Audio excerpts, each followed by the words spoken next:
Hey everybody, how are you all? So let's start our The Hindu newspaper reading. So today's article is about child marriage. So let's start. First, we will do vocabulary and then we will do our article. But if you are new to this channel, then please subscribe it and let's start. The very first word is vulnerable. Vulnerable का मतलब है आप बहुत कमज़ोर हैं, आपको आसानी से हर्ट किया जा सकता है। जब भी आपको ये शब्द ABLE दिखाई दे तो हमेशा याद रखिएगा, इसका मतलब होता है लायक, मतलब लायक। वल्नरेबल का मतलब आप लायक हैं किस चीज के, आपको कोई हर्ट कर सकता है, कोई आपको नुकसान पहुंचा सकता है, ठीक है। सो और इसका पार्ट्स ऑफ स्पीच क्या है, एडजेक्टिव है। सो ईजिली हर्ट, अब ऐसा नहीं है कि आपको फिजिकली कोई चोट लगी हुई है तभी आप वल्नरेबल हैं। हम इमोशनली भी वल्नरेबल होते हैं, हम प्रोटेक्टेड नहीं होते ना कभी कभी। मतलब जैसे हमारा ब्रेकडाउन हो जाता है, हम फेल हो जाते हैं, या कुछ चीज़ जैसा हमने उम्मीद की थी वैसे नहीं होती है, तो हम दिमागी रूप से उस समय पे अपने आप में सिक्योर्ड फील नहीं कर रहे होते। तो अगर हमसे कोई कुछ भी बोलेगा तो हमें वो चीज़ उस समय पे ज़्यादा इन्फ्लुएंस करती है, ज़्यादा प्रभावित करती है। सो वल्नरेबल एनी सेंस में हो सकता है, फिजिकली, इमोशनली, सोशली, डिजिटली। जैसे कि जो छोटे बच्चे हैं वो इतना सब कुछ जो सोशली चीज़ें प्रेजेंट हैं उनके आगे, उनको नहीं पता कि क्या सही है क्या गलत है। तो अभी वो बहुत वल्नरेबल स्टेज में हैं, तो पेरेंट्स की रिस्पॉन्सिबिलिटी होती है कि वो जो भी चीज़ें देख रहे हैं वो उनके माइंड को, उनकी बॉडी को किसी भी तरीके की हार्म ना पहुंचाए, राइट। सो सोशली वल्नरेबल हो सकते हैं, मतलब मान लो जैसे कम्युनिटीज़ होती हैं जिनके साथ में लोग गलत व्यवहार करते हैं, तो वो सोशली वीक है ना, उनको आसानी से नुकसान पहुंचाया जा सकता है, उनको प्रभावित किया जा सकता है, उनके ऊपर अटैक किया जा सकता है। So they are not protected, exposed है। एक्सपोज्ड का मतलब क्या हुआ कि जैसे अगर ये वुंड है, घाव लगा हुआ है, तो ये एक्सपोज्ड है, इसको आसानी से अब ये इसको चोट लगेगी। अगर सपोज यहाँ पे कुछ भी चोट लग जाती है तो थोड़ा सा भी इस पे पानी गिर गया तो प्रॉब्लम हो जाएगी, अगर इसमें कुछ और लग गया तो प्रॉब्लम हो जाएगी, इवन मेरा हाथ लग गया तो भी ये एक्सपोज्ड है ना। सो वैसे ही हम लोग इमोशनली उस समय एक्सपोज होते हैं। इसीलिए हम लोग हमेशा होता है कि हमें पहले, अगर हम अपने आप में सिक्योर्ड हैं तो फिर हमें कोई भी इन्फ्लुएंस नहीं कर सकता है। सो वल्नरेबल, आप वीक हैं, एक्सपोज्ड है ना, ससेप्टिबल है, इन डिफेंसलेस है, मतलब उस समय पे हम अपने आप को बचा नहीं पा रहे हैं, वीक हैं, अनसेफ हैं, अनप्रोटेक्टेड हैं। So poor people are vulnerable to exploitation, absolutely. तो जो गरीब होते हैं, अगर उनको कोई बोलेगा कि आपको एक अच्छी लाइफ मिल जाएगी, तो उसमें उनकी क्या गलती है, उनको लगेगा तो वो उसकी बात को आसानी से मान लेंगे, राइट। तो इसीलिए लोग उनको एक्सप्लॉइट करते हैं, उनके साथ गलत व्यवहार करते हैं। क्योंकि वो सिक्योर्ड नहीं है, वो प्रोटेक्टेड नहीं है। टीनेजर्स आर इमोशनली वल्नरेबल, है ना। ये टीनेज जो एज होती है ये इतनी ज़्यादा मतलब इम्बैलेंस की स्टेज होती है कि हर चीज़ से हम अपने आप में इनसिक्योर फील करते हैं, अपनी बॉडी को लेके, अपनी हर चीज़ को लेके हमें इनसिक्योरिटी होती है। इसीलिए हम बहुत वल्नरेबल स्टेज पे होते हैं कि अगर किसी ने मजाक में भी कुछ बोल दिया तो वो चीज़ हमको बहुत टच कर जाती है और हम अपने आप को भी हार्म पहुंचा लेते हैं। अच्छा, ये तो हो गई इसकी अंडरस्टैंडिंग, है ना। वल्नरेबल का पार्ट्स ऑफ स्पीच एडजेक्टिव है, ये सब समझ में आ गए। जैसे आर इमोशनली वल्नरेबल, सो ये तो ठीक है, टीनेजर्स वल्नरेबल हैं कैसे, हम यहाँ पे जैसे मैंने बोला सोशली, इमोशनली, डिजिटली, फिजिकली। तो टीनेजर्स स्पेशली किस रूप में वल्नरेबल होते हैं, इमोशनली। तो ये इमोशनली हमने इसको डिफाइन कर दिया, ये इसका एडवर्ब हो गया। मतलब वल्नरेबल का एडवर्ब नहीं है, वल्नरेबल को बता रहे किस टाइप से आप कमजोर हो इमोशनली। इसमें एक चीज और क्या ध्यान रखनी है, वल्नरेबल के साथ में कौन सा फिक्स प्रपोजिशन हम यूज करते हैं, टू का इस्तेमाल करते हैं। Vulnerable always takes to, vulnerable to harm, to disease, to attack. Vulnerable के साथ हम कौन सा प्रपोजिशन यूज करते हैं, टू प्रपोजिशन का इस्तेमाल करते हैं। ये चीज भी मैंने एक्चुअली, मैं आपको एक बात बताऊं, जब मैं आर्टिकल पढ़ती हूँ और फिर जब मैं इसकी वोकैबुलरी लिख रही होती हूँ तो मैं हर चीज़ सोचती हूँ कि बच्चा कहाँ अटक सकता है, उसको क्या प्रॉब्लम आ सकती है, एग्ज़ाम में क्या सेंटेंस है जो उसको एक ट्रैप बन सकता है जिसमें वो उलझ सकता है। या जब हम बोलेंगे, जैसे कि अगर सपोज करो poor people are vulnerable to exploitation, अब हम यहाँ पे इस टू को रिप्लेस कर सकते हैं, हम ऑफ एक्सप्लॉयटेशन लगा सकते हैं, है ना। ये एक कॉमन मिस्टेक है। तो ये चीज़ हमें याद रखनी है। तो यहाँ पे ऑफ नहीं आएगा, टू आएगा।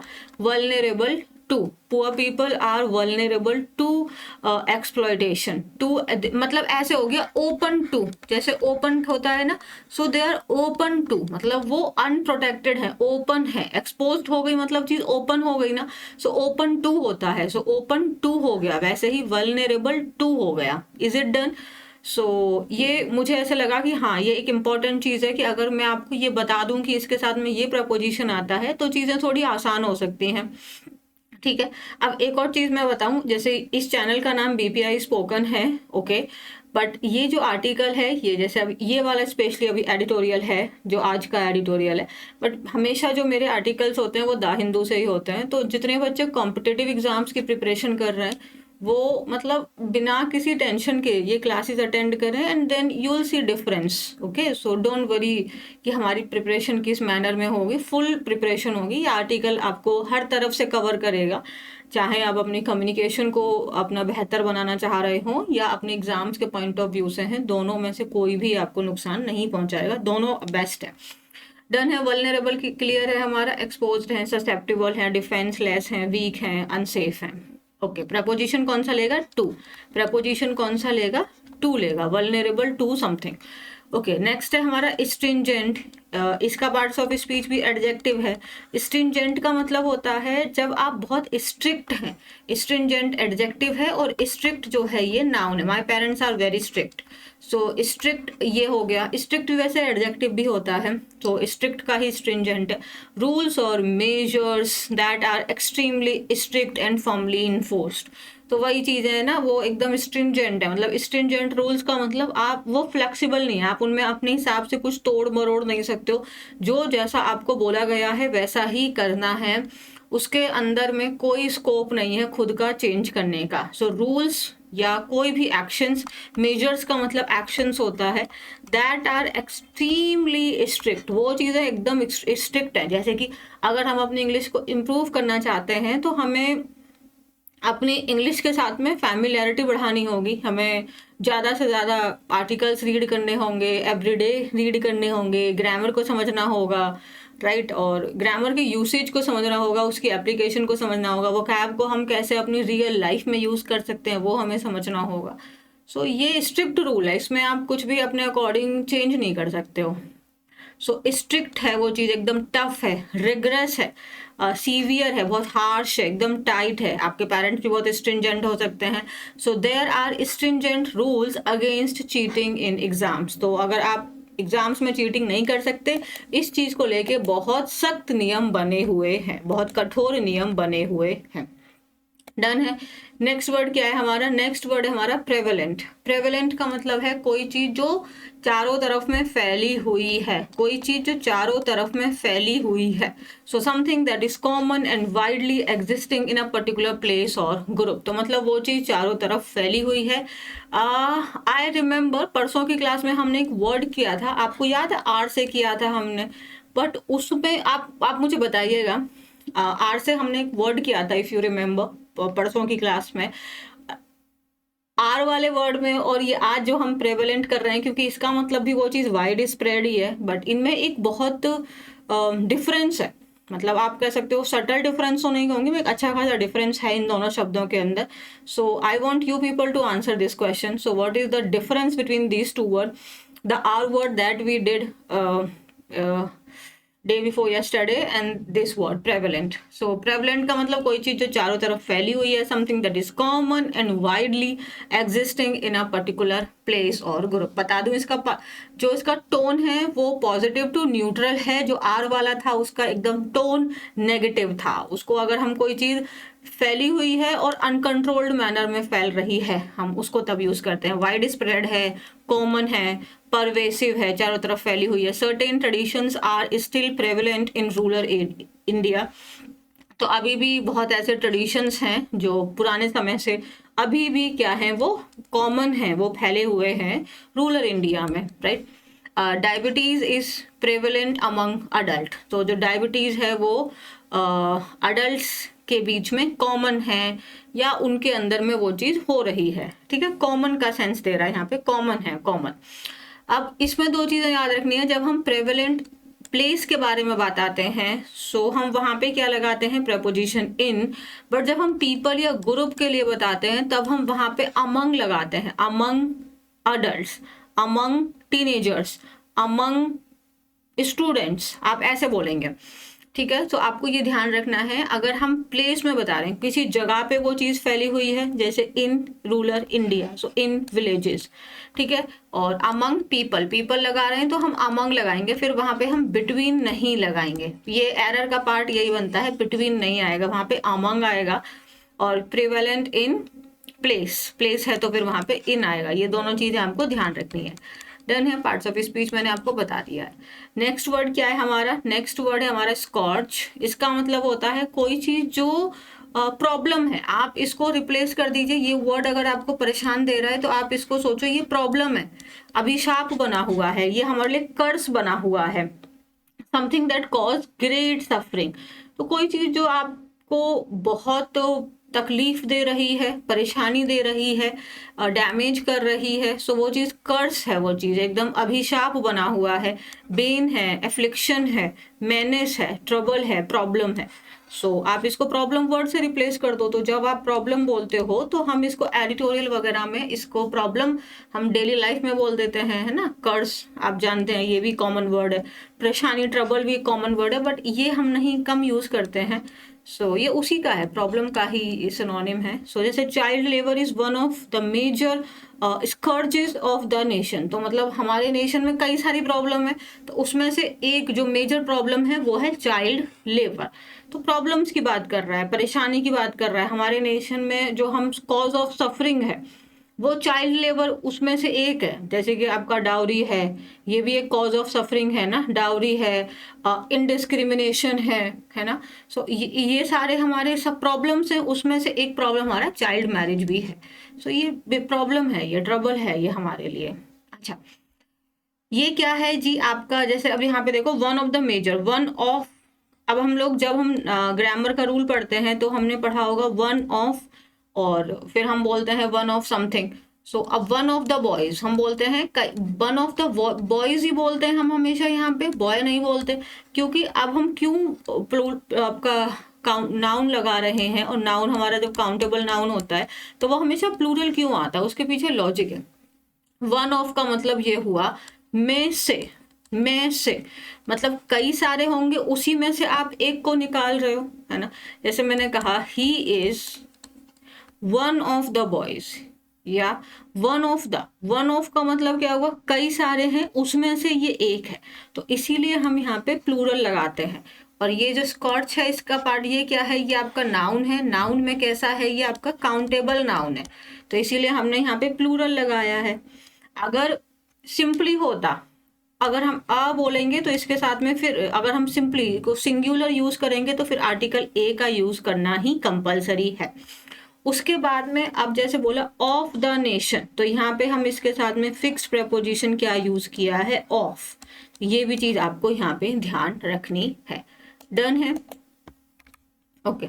नेक्स्ट वर्ड क्या है हमारा, लीवे। लीवे का मतलब होता है आप लीवे, वे को हम ऐसे सोचते हैं, वे मतलब दिस इज माई वे मतलब मेरा तरीका है ये, हाँ ऐसे सोचो। वे मीन्स आपका तरीका, this is my way to do work, हम ऐसे बोलते हैं ना, way means this is my way to do work, ये मेरा तरीका है काम करने का। सो तरीका। अच्छा, तो लीवे में आप ऐसे सोच सकते हैं कि आपको थोड़ा अपना तरीका तो मिल रहा है काम करने का, बट वो लिमिटेड है। सो वे हम देखो लर्न करने के बहुत हमें तिगड़म भिड़ाने पड़ते हैं ना। सो आप ऐसे सोचो, ली वे, वे मतलब वे अपना तो मैं यूज कर सकता हूँ बट लिमिटेड मैनर में। जैसे हम बोलते हैं फ्रीडम, फ्रीडम का मतलब है कि कंप्लीट आपको आज़ादी है, कोई उसमें लिमिटेशंस नहीं है। लिबर्टी का मतलब भी आज़ादी होता है, बट लिबर्टी को हम ऑफिशियल या लीगल टर्म्स में हम लिबर्टी वर्ड यूज करते हैं। जैसे you can't take liberty to breach traffic rules, आप इस चीज़ की आज़ादी नहीं ले सकते हैं कि आप ट्रैफिक रूल्स का उल्लंघन करें। सो वहाँ पे लीगल टर्म्स के लिए हम लिबर्टी यूज करते हैं। Freedom is your general term that we use, but leeway is what? Leeway means you have freedom but limited freedom है आपके पास में। आप अपना तरीका यूज कर सकते हैं बट सब कुछ आप मॉडिफाई नहीं कर सकते, पूरी आज़ादी नहीं है। थोड़ा सा स्पेस है आपके पास में चेंज करने का, बट सारा आज आपको नहीं है ना। सो लिमिटेड आपके पास में तरीका है, सिर्फ लिमिटेड वे में आप अपना काम कर सकते हो। सो लिमिटेड फ्रीडम है आपके पास में, फ्लेक्सिबिलिटी है, बट वो भी रूल्स के अंदर में रह के ही आप काम कर सकते हो। सो फ्रीडम है, फ्लेक्सिबिलिटी है, बट लिमिटेड है। Keep this thing in your mind. Freedom अब ऑब्वियसली सिनोनिम्स में तो हमने इसको यूज किया है, बट डिफरेंस है इसका। Freedom is a general term, आपको कोई कंट्रोल नहीं है उसमें, आपको आज़ादी है। लीवे का मतलब लिमिटेड है, उसमें टर्म्स एंड कंडीशंस अप्लाइड है ना। रूम है आपको उसमें अपना कुछ काम करने का स्कोप है, बट लिमिटेड है ना। अलाउंस लिमिट आपको दे रहा है, अलाउ कर रहा है बट लिमिटेड, मार्जिन है। The school gives no leeway in uniform rules. अभी समझ में आया? स्कूल हमें किसी भी तरीके की कोई फ्रीडम नहीं देता है, आपको यूनिफॉर्म रूल्स जो बनाए गए हैं वही आपको फॉलो करने हैं, वो डेफिनेट है, उसमें किसी भी तरीके की फ्लेक्सिबिलिटी नहीं है। मतलब ऑब्वियसली आपको स्कूल में बोला है शर्ट पहननी है, ट्राउजर है, ये तो वही सेम चीज, वही पैटर्न जो एग्जैक्ट स्कूल का कोड है वही है। आप शर्ट है तो शर्ट, चेक शर्ट बोल दिया तो आप कोई भी चेक की शर्ट नहीं पहन लेंगे। गर्ल हैं तो लड़कियों के तो बहुत अत्याचार होता था हम लोग के ऊपर में कि हेयर बैंड लगाना है, ब्लैक कलर का ही हेयर बैंड होना चाहिए, क्लिप्स आप बालों में यूज नहीं कर सकते, व्हाट नॉनसेंस। तो ये मतलब एकदम स्ट्रिक्ट है, वहां पे कोई लिबर्टी हम नहीं ले सकते, कोई भी हमको आज़ादी नहीं है, लिटिल बिट भी नहीं है। So there is little leeway for error in exams. अब now you people know little. अब लिटिल क्या है आपका? लिटिल को हम लीवे के साथ यूज कर रहे हैं, तो एक आपका एरर तो यही है, बन जाता है यहाँ पे। लिटिल की जगह अगर यहाँ पे हम वो लगा लेते, फ्यू लगा देते, फ्यू लगा देते तो एरर बनता? आप नहीं पहचान पाते एरर बनता अभी तो। अब समझो क्यों? क्योंकि जो लीवे वर्ड है ना, ये नाउन तो है बट ये कैसा वाला है? अनकाउंटेबल नाउन है। तो अब से मैं ना ये भी आपको लिख के दे दिया करूंगी, जो अनकाउंटेबल नाउन होंगे वो मैं अलग से मेंशन कर दूंगी, ताकि अगर आपको पता चल गया कि अनकाउंटेबल नाउन है तो अब आपको कोई बड़ी बात नहीं है कि यहाँ पे फ्यू नहीं आएगा, यहाँ पे मैनी नहीं आएगा, या इसके पहले हम किसी भी प्रकार का आर्टिकल यानी ए और एन का यूज नहीं करेंगे। तो ये चीज आप समझ जाएंगे, आप समझदार है। सो ऑब्वियसली यहाँ पे हम फ्यू लगा देते तो गलत हो जाता, मैनी लगा देते तो गलत हो जाता, है ना, क्योंकि ये अनकाउंटेबल नाउन है। ओके, लिटिल, अब आप जानते हैं लिटिल और आ लिटिल के अंदर में भी डिफरेंस होता है। सो लिटिल लीवे का मतलब ना के बराबर, मतलब कोई गुंजाइश नहीं है आप वहां पे चीटिंग करें या आप कुछ एरर करें। एग्जाम्स में कोई एरर करने का ऑप्शन नहीं है आपके पास में, अगर आप गलती करेंगे आपको मार्क्स कट जाएंगे। So no option, no freedom, no liberty. Okay done. So leeway is your, आपके पास वे तो है बट बहुत कम है, लिमिटेड फ्रीडम है आपके पास। अब यहाँ पे तो सीधा बोल रहा है no liberty, no freedom. Done. To bridge the gap, this is your idiom. आप इसको लिटरल से समझो, ब्रिज द गैप को आप कैसे समझ सकते हो? मैं हमेशा जब ये ईडियम पढ़ाती हूँ तो मुझे हमेशा याद आता है कि अगर एक ये रास्ता है ए और ये रास्ता है बी और मुझे यहाँ से यहाँ जाना है, बट अब सपोज करो कि यहाँ पे एक तो रिवर जा रही है और अब ऐसे पहले ऐसे रोड बना हुआ था, ये रिवर के अक्रॉस में ऐसे ऐसे करके था, मतलब इसके है ना साइड में था। तो अब आपको जाना है ना, तो ऐसे ही आप जा पाओगे, फिर यहाँ से बोट अवेलेबल होती थी और फिर ही आप यहाँ आ पाओगे। तो ये कितना ज्यादा डिस्टेंस हो गया ना। बट सपोज करो कि यहाँ पे एक ब्रिज बना दे, एक ब्रिज बना दे, तो क्या हुआ कि अब तो ये डायरेक्ट हो गया, जो ये अगर हम ये जो फालतू का डिस्टेंस हम कवर कर रहे थे ये खट अपना रिड्यूस हो गया। सो यही होता है। सो ब्रिज द गैप मतलब एक्चुअली में वही मतलब है, दूरी कम कर दी, हमने ब्रिज बना दिया। सो जो गैप था उसको कम कर दिया। सो ब्रिज द गैप का मतलब होता है कम कर देना।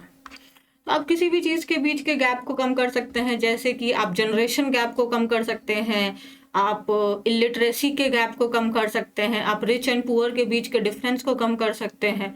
सो आप किसी भी सेंस में आप इसे यूज कर लीजिए। So to bridge the gap means आप वो डिफरेंस को, वो जो डिस्टेंस है, अब वो डिस्टेंस आपका जैसे फादर एंड सन या जनरेशन्स के बीच का डिफरेंस हमारा हो जाता है, तो उसको हम कम कर सकते हैं, हम उनकी बातें समझें, हम अपने पॉइंट्स ऑफ व्यू उनको समझाएं। सो आप एनी सेंस में यूज कर सकते हैं। So to reduce the difference between two groups, ideas और levels, so this course aims to bridge the gap in skills.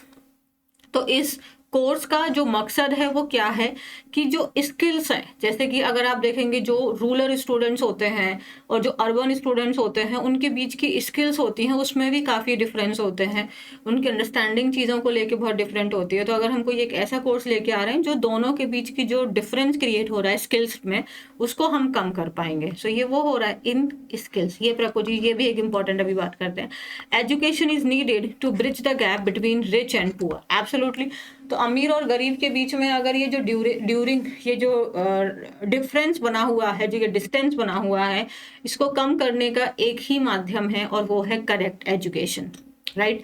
Now remember one thing very clearly, यहाँ पे मैंने आपको दिया हुआ है, first of all you can't skip, ये article the आप स्किप नहीं कर सकते, ब्रिज गैप नहीं होता, ब्रिज द गैप होता है, ब्रिज अ गैप नहीं हो सकता है। So you have to remember कुछ सर्टेन आर्टिकल्स होते हैं जो इडियोमैटिक फ्रेजेस में होते हैं, वो फिक्स्ड होते हैं।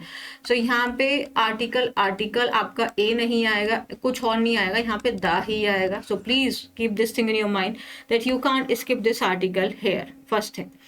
सेकेंड इज, अब जब हम जैसे कि ओके, सो अब यहाँ पे देखो बिटवीन ए एंड बी, अब जैसे यहाँ पे दिया हुआ है ए रिच हो गया और बी हो गया पुअर, तो हमने इसको क्या है ए एंड बी, तो इसके साथ में हम किसका पेयर बनाते हैं, बिटवीन का। तो never among rich and poor नहीं आएगा, always between rich and poor, between rich and poor. So never use among rich and poor. So the education is needed to bridge the gap among rich and poor. It sounds normal, but actually it's not. There is error. So keep this thing in your mind. Second thing is gap in यहाँ पे area, किसी भी चीज़ की बात कर रहे हो आप, किसी स्किल है, नॉलेज है, कम्युनिकेशन है, सो अगर हम एरिया बता रहे हैं तो फिर वहाँ पे गैप इन आएगा। तो ये तीन चीज़ आपको ध्यान रखनी है। तो मैंने कहा कि चलो अभी हम किस तरीके से अपनी लर्निंग को हम और अच्छा बना सकते हैं एवरीडे। मैं खुद बताऊँ तो आई ट्राई कि मैं अपने आप को ही बेस्ट बनाऊँ। सो जब मैं देख रही थी, जब मैं आज मॉर्निंग में एक आर्टिकल कर रही थी, सो आई थॉट कि बच्चे तो यहाँ पे बहुत एरर कर सकते हैं, राइट। तो अगर मैं उनको ये बात बता दूँ और एवरी टाइम अगर हम ये बात क्लास में रिवाइज करेंगे तो उनको ये चीज़ लर्न हो जाएगी, तो वहाँ पे एरर होने के चांसेस कम हो जाएंगे, राइट। सो आई होप कि आपको ये चीज़ें अच्छी लगेंगी और आपके एग्ज़ाम्स में आप इसका बेनिफिट लेंगे और अच्छा काम करेंगे और आप खूब तरक्की करेंगे, कम गलतियां करेंगे, जल्दी सक्सेस पाएंगे।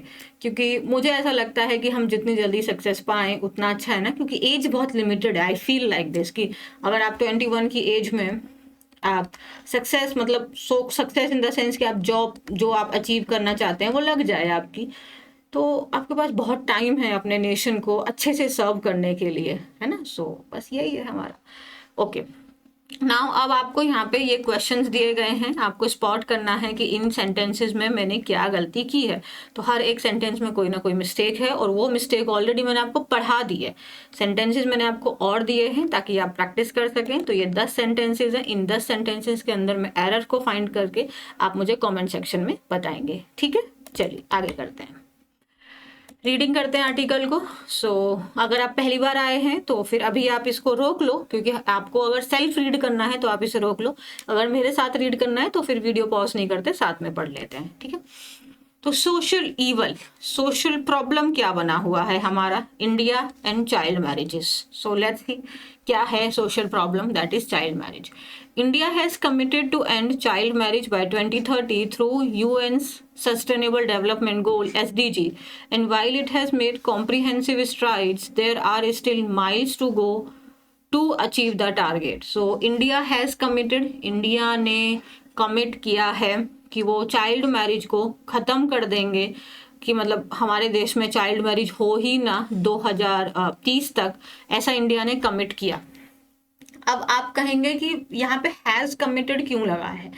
देखो, इस पास्ट में उन्होंने ये बात बोली, बट इसका इम्पैक्ट अभी प्रेजेंट में है। So India has committed, so India ने कमिट किया। कमिट की स्पेलिंग में ध्यान रख लेना है, COMMIT होता है, बट जब हम इसका V2 या V3 बनाते हैं तो ये कमिटेड हो जाता है, ठीक है। उसके बाद अगर हम कमिटमेंट बनाते हैं, कमिटमेंट, तो क्या यहाँ पे फिर भी ये T डबल हो जाता है? नहीं, फिर MENT में सिंगल रहता है। और क्या रहेगा? कमिटी। कमिटी में क्या होगा? क्या ये डबल T होगा? हाँ होगा। कमिटी में डबल T होगा, कमिटेड में डबल T होगा, कमिटमेंट में नहीं होगा। आई थिंक यही है कमिट को लेके। तो कमिट आपका सिंगुलर है, मतलब आपका बेस फॉर्म है। कमिट्स आपका उसका सिंगुलर वर्जन हो जाता है। कमिटेड आपका थर्ड फॉर्म है यहाँ तो, हैज के अकॉर्डिंग, क्योंकि हैज है हमारा। सो हैज के बाद हमेशा V3 आता है। ये स्पेलिंग्स भी ध्यान रखनी है, एग्जाम्स में इंपॉर्टेंट है। कमिटी में डबल T डबल E होता है, कमिटेड में डबल T होता है, कमिटमेंट में नहीं होता है। आप ऐसे इसको याद रख सकते हैं। अगर मैं एक बात बोलूँ, ईडी जो है ये सफिक्स है, बट कैसा है? जो ये आपका वोवेल, आप ऐसा सोचिए वोवेल सफिक्स है, मतलब ईडी ई जो वोवेल से शुरू हो रहा है, ईवी कमिटी भी वो वोवेल से शुरू हो रहा है, बट MENT जो है ये नाउ किससे, कॉन्सोनेंट से शुरू हो रहा है। सो ये एक रूल भी है ना।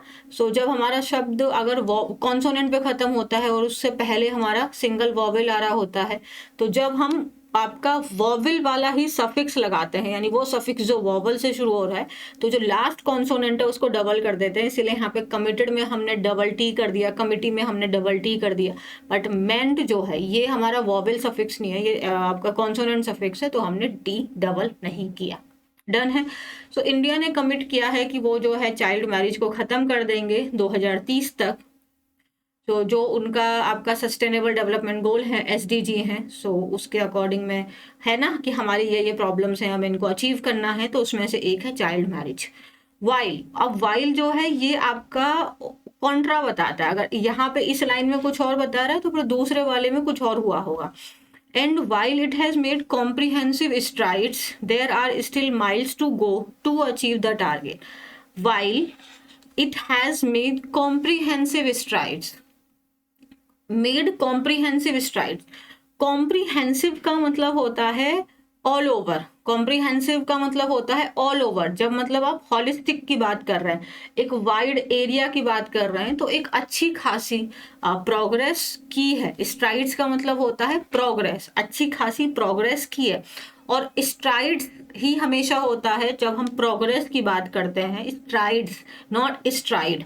सो एक अच्छी खासी प्रोग्रेस की है इंडिया ने। वाइल, अब इसके दूसरे में इसका ओपोजिट कुछ होगा, लेकिन अभी भी हमें बहुत अभी डिस्टेंस बाकी है इसको अचीव करने। मतलब अभी इसमें अभी भी बहुत दूरी है, मतलब अच्छी खासी अचीवमेंट हुई है लेकिन अभी भी बहुत काम करना बाकी है, ये कह रहा है यहाँ पे। Is it done? The Union government recently marked the first anniversary of its Bal Vivah Mukt Bharat Abhiyan with a 100-day awareness campaign for a country free of child marriage. So जो union government है recently, मतलब हाल फिलहाल में, अगर मैं यहाँ पे lately word का यूज करती तो क्या ये गलत होता? अच्छा आप मुझे बताइए, लेटली और लेट का क्या, जो लेटली है ये लेट का ही एडवर्ब फॉर्म है? या यहाँ पे लेटली हम यूज कर सकते थे? Please answer this thing. So union government recently, हाल फिलहाल में, उन्होंने अपनी पहली एनिवर्सरी मार्क की, मतलब फर्स्ट एनिवर्सरी सेलिब्रेट की, जो उन्होंने एक कैंपेन शुरू की थी बाल विवाह मुक्त भारत अभियान लेके, जिसमें उन्होंने 100 डे एक अवेयरनेस कैंपेन भी चलाई थी, जिसमें उनका अभियान था कि हमें अपने देश को चाइल्ड मैरिज से फ्री करना है, कि हमारी कंट्री में चाइल्ड मैरिज बिल्कुल भी ना हो। ओके, ये जो आर्टिकल आया है ये किसके लिए आया है? ये इस कैंपेन के लिए आया है, ठीक है, कैंपेन के लिए आया है। Okay, it is a fact that child marriages have been consistently dropping from 47.4% in 2005-6 to 23.3% in 1921. So it is a fact, मतलब ये बात है कि जो चाइल्ड मैरिजेज हैं हैव बीन कंसिस्टेंटली, जो चाइल्ड मैरिजेज हैं वो कंसिस्टेंटली लगातार उसमें ड्रॉप हुआ है, यहाँ से लेके इतने नंबर से लेके इतने नंबर तक। तो हम जानते हैं कि जो फ्रॉम है उसका जो पेयर है वो 2 से बनता है, जैसे कि हम अभी जस्ट पढ़े कि जो बिटवीन है उसका पेयर एंड से बनता है। जैसे हम लोग पढ़ते हैं कि बिटवीन को हम 2 या 2 से ज़्यादा दो चीज़ों के लिए बोलते हैं ना, दो, between Ram and Shyam, between Mohan and Desh, between you and me. But अगर 3 चीज़ें और वो स्पेसिफाई कर दी बिटवीन राम श्याम एंड मोहन, तब भी हम वहाँ पे बिटवीन ही लगाते हैं, क्योंकि अमंग का पेयर बिटवीन से नहीं बनता है, सॉरी, अमंग का पेयर एंड से नहीं बनता है, बिटवीन का पेयर ही एंड से बनता है। इसलिए हमने 3 भी बोल दिया, बट हमने उनको तीनों को सेपरेट कर दिया, फिर लास्ट में एंड से उसको कनेक्ट कर रहे हैं, then we have to use between, not among. वैसे ही फ्रॉम का पेयर 2 से बनता है, और फ्रॉम और 2 के बीच में हमें याद रखना है, कभी कंफ्यूज नहीं होना। जैसे आप अच्छा, आप अपने फ़ोन में आपके पास अगर 2 अकाउंट हैं तो हम अपने सेल्फ ट्रांसफ़र भी करते हैं ना, तो उसमें आता है कि आप कौन से अकाउंट से कर रहे हो, फ्रॉम कौन से अकाउंट से कर रहे हो, टू कौन से अकाउंट में जाएगा ये पैसा। सपोज करो कि आपके पास 2 अकाउंट हैं, एक अकाउंट है आपके पास में आपका पीएनबी है ना, आपका पंजाब नेशनल बैंक, और दूसरा है आपके पास में इंडियन ओवरसीज, ठीक है, ओवरसीज बैंक आपका। सो ओवरसीज बैंक सपोज हमने ऐसे बना दिया, ओके। तो अब अगर आप चाहते हैं कि पंजाब नेशनल से अपने कोटक में हम पहुंचाना चाहते हैं पैसे, ठीक है, सो मेरे पास 2 अकाउंट है, पंजाब नेशनल और कोटक, तो मुझे अब अपने में सेल्फ ट्रांसफर करना है, तो वो पूछ रहा है किससे पैसा भेजना है, तो मुझे भेजना है पीएनबी से, तो फ्रॉम आएगा वहां पे। किसको भेजना है, तो टू आएगा वहां पे। सो फ्रॉम जो है ये सोर्स दिखाता है, और टू जो है ये डेस्टिनेशन दिखाता है, अंत में कहाँ जाएगा वो। सो इस पॉइंट से लेके इस पॉइंट तक, ठीक है। सो ये national family health survey data के अकॉर्डिंग है कि हाँ कंसिस्टेंटली ड्रॉप हुई हैं चाइल्ड मैरिजेस, इस इतने रेशियोज में डिफरेंस आया है। बट लेकिन in a diverse country of a population of 146 crore, the ground reality is that progress is varied and uneven across states and socio-economic demographics. But लेकिन in a diverse country, हमारी country कैसी है, diverse है, means यहाँ पे बहुत ज़्यादा विभिन्नता है, डाइवर्सिटी है। अरे कंट्री की तो बात छोड़ो यार, हमारे तो पूरा यूपी में ही बात करें तो पूरा अलग अलग हो जाएगा, है ना। आप कुछ कुछ किलोमीटर्स पे जाओगे आपको लैंग्वेज का टोन बदलता दिखेगा, आपको रहन सहन थोड़े उसमें बदलाव आने लग जाएगा। ईस्ट यूपी वेस्ट यूपी एकदम दोनों अपोजिट है। हमारी कंट्री तो बहुत डाइवर्स है ना, पॉपुलेशन बहुत ज़्यादा है।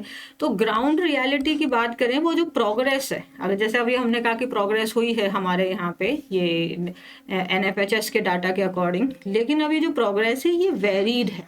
वेरीड का मतलब क्या है, डिफरेंट है, अलग अलग है, मतलब हर स्टेट में आप ऐसा नहीं कह सकते हैं, अलग अलग प्रोग्रेस हुई है। और अनइवन है, अनइवन का मतलब है चीजें बैलेंस नहीं है, चीजों के बीच में इम्बैलेंस है। वेरिड एंड अनइवन मतलब अलग, डिफरेंट है, सब में सेम नहीं है, और इम्बैलेंस है अक्रॉस स्टेट्स, तो स्टेट्स में सेम चीज़ नहीं है। और सोशियो इकोनॉमिक जो डेमोग्राफिक्स हैं, मतलब जैसे लोग हैं हमने उनको सोशली इकोनॉमिकली डिवाइडेड हैं, उनमें भी ये चीज़ें सेम नहीं हैं, अलग अलग है।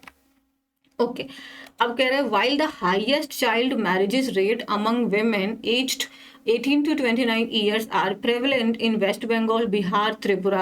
States such as Jharkhand, Andhra Pradesh, Assam, Telangana, Madhya Pradesh and Rajasthan are not far behind. So highest child marriages rate जो हैं वो 18 से 29 साल की लड़कियों के, वो बहुत कॉमन है इन स्टेट्स के अंदर में, ठीक है। और ये जो स्टेट्स हैं झारखंड, आंध्र प्रदेश, असम, तेलंगाना, एमपी, राजस्थान, ये भी कुछ दूर नहीं है। तो इन्होंने जैसे बोला है कि सबसे ज़्यादा वेस्ट बंगाल, बिहार और त्रिपुरा में है, लेकिन ये स्टेट्स भी कुछ दूर नहीं है, इनमें भी है प्रॉब्लम्स, मतलब यहाँ पे भी चाइल्ड मैरिजेस हो रही हैं। So there is a direct correlation between child marriage, poverty and education. So एक direct correlation है, मतलब डायरेक्ट रिलेशन है किस किस के बीच में, चाइल्ड मैरिज अगर है कहाँ, और किसके साथ में, पॉवर्टी एंड एजुकेशन के साथ। सो ये इन्होंने 2 चीज़ से आपका चाइल्ड मैरिज को कनेक्ट किया है कि गरीबी से आपकी चाइल्ड मैरिज कनेक्टेड है, एजुकेशन से कनेक्टेड है। सो ऑब्वियसली जैसे जो पेरेंट्स गरीब हैं, जो पेरेंट्स आपके एजुकेटेड नहीं हैं, उनको काइंड ऑफ एक ये लगता है कि जितनी जल्दी शादी हो जाए उतना बेटर रहेगा, राइट। तो ये कोरिलेट है, डायरेक्ट कोरिलेट है। सो अब अगर हम बात करें ये इस वाली लाइन की, तो देयर हमारा यहाँ पे हम जानते हैं ये सब्जेक्ट का काम नहीं करता है। सो यहाँ पे सब्जेक्ट कौन है हमारा, कोरिलेशन, रिलेशन हमारा सब्जेक्ट है, तो इसीलिए यहाँ पे इज आया है। अब अगेन देखो आप, child marriage, poverty and education, तो बट यहाँ पे बिटवीन आया है, तीन चीजें हो गई, चाइल्ड मैरिज, पॉवर्टी, और बट ये कनेक्ट किसके किया है हमने, एंड के साथ, तो हमने अमंग का यूज यहाँ पे नहीं किया। Okay, as the UN population funds analysis of NFHS data ने शो किया है।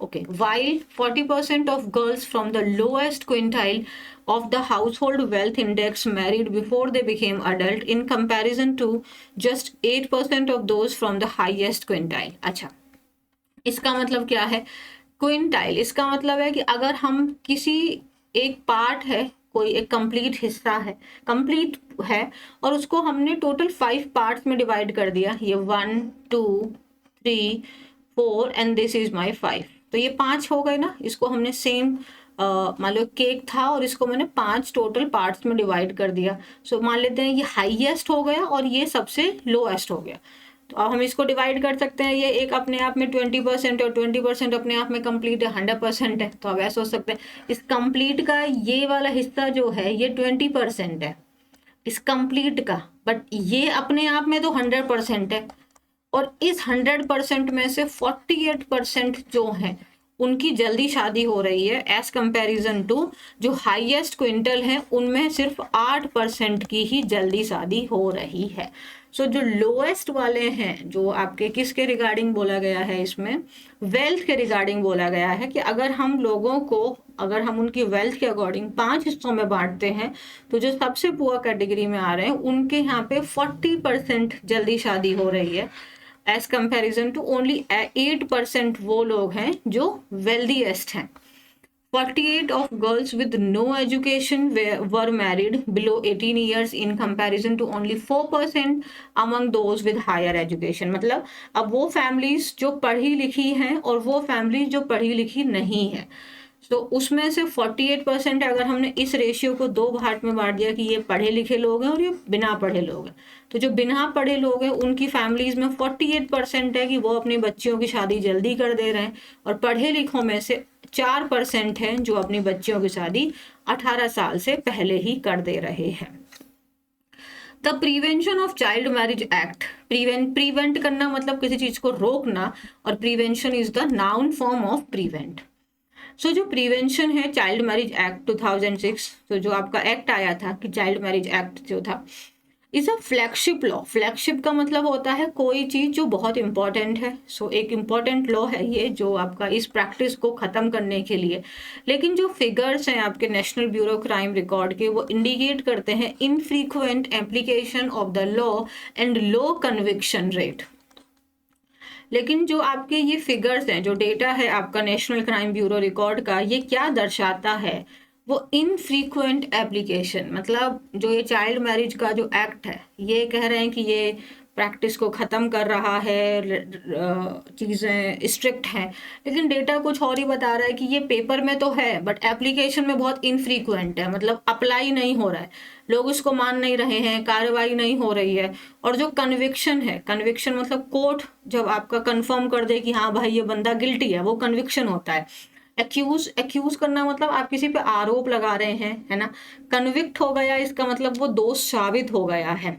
नाउ अब कोई किसी पे बस आरोप लगा है, कोर्ट ने जब तक उसको साबित नहीं किया वो आपका कन्विक्टेड नहीं होता है। कन्विक्टेड का मतलब है जब वो आपके ऊपर में उसका कोर्ट ने बोल दिया कि हाँ इसने गुनाह किया है। तो कह रहे हैं कि जो नेशनल ब्यूरो है आपका, उसके रिकॉर्ड तो ये बता रहे हैं कि भैया इसका एप्लीकेशन बहुत कम है, मतलब अप्लाई नहीं हो रहा है, कम बहुत अप्लाई है। और कन्विक्शन रेट मतलब अगर फैमिलीज ने बोल दिया या किसी ने बोला कि यहाँ पे चाइल्ड मैरिज हो रही है और उसके ऊपर केस चला, तो उस केस का निर्णय बहुत ही कम आ रहा है। ठीक है, okay. Also the use of laws such as the protection of children from sexual offences act, जैसे जो हमारा पॉस्को है, which are stringent and provide no leeway for consensual sexual activity among adolescent has led to other concerns. अब देखो इससे आप समझो क्या बात है। अब ये जो आपका पॉस्को एक्ट है, तो इसमें आपका क्या होता है कि 18 की वाली एज होती है ना, तो इसमें क्या है कि ये आपका the use of law such as protection of children from sexual offence, ये क्या है, बहुत स्ट्रिक्ट है। इसमें कोई भी आपको फ्रीडम नहीं है, कोई छूट नहीं हो सकती, इसमें कोई गुंजाइश नहीं है।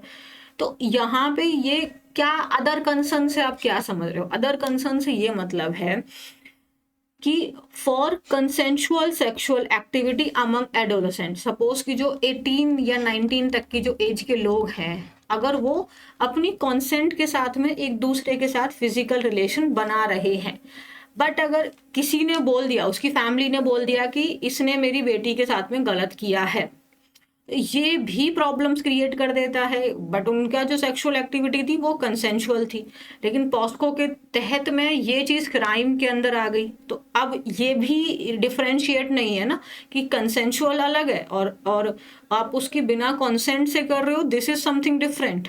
ये भी क्या करता है, एक और प्रॉब्लम क्रिएट कर देता है।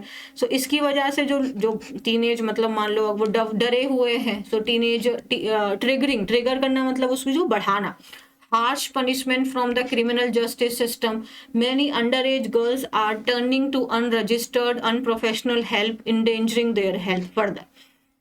सपोज कि वो प्रेग्नेंट हो गए, प्रेगनेंसी हो गई, तो अब उसमें वो जो प्राइवेट या गवर्नमेंट हॉस्पिटल हैं, प्राइवेट हॉस्पिटल रजिस्टर्ड है, वहां ना जाएंगे, वो अनप्रोफेशनल हेल्प लेंगे, मतलब जो अनट्रेंड है उनसे हेल्प लेंगे।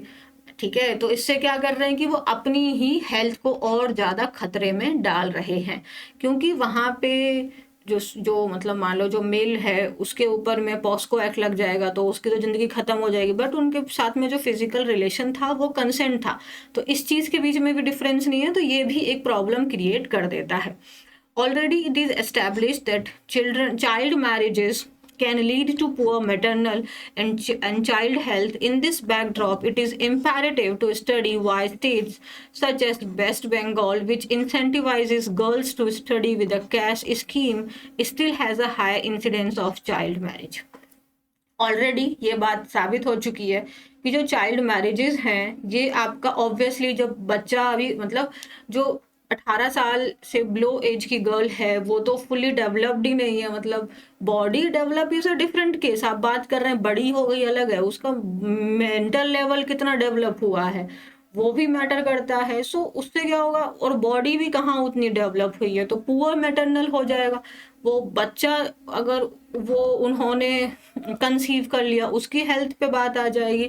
सो इस बात को ध्यान रखते हो, in this backdrop means in this scenario it is important, imperative means it is important to understand, to study कि स्टेट जैसे आपका वेस्ट बंगाल है, सच एज का एक एरर आया था एग्जाम में, आई रिमेम्बर अभी CGL में ही।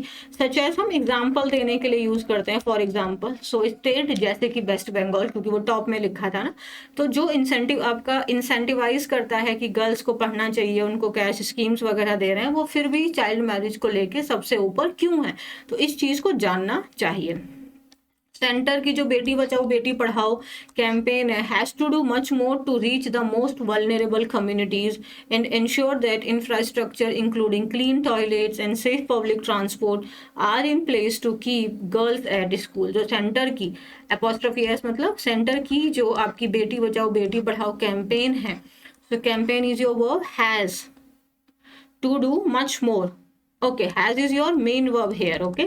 तो उसको अभी और भी ज्यादा करने की जरूरत है कि वो उन लोगों तक पहुंचे जो वल्नरेबल है, मोस्ट वल्नरेबल है, जो सबसे कमजोर श्रेणी के लोग हैं, जहाँ पे जरूरत है, जो अब फाइनेंशियली वीक हैं, इमोशनली वीक हैं, वो पेरेंट्स जिनको नहीं है समझ, इन तक हमको पहुंचने की ज़रूरत है ना।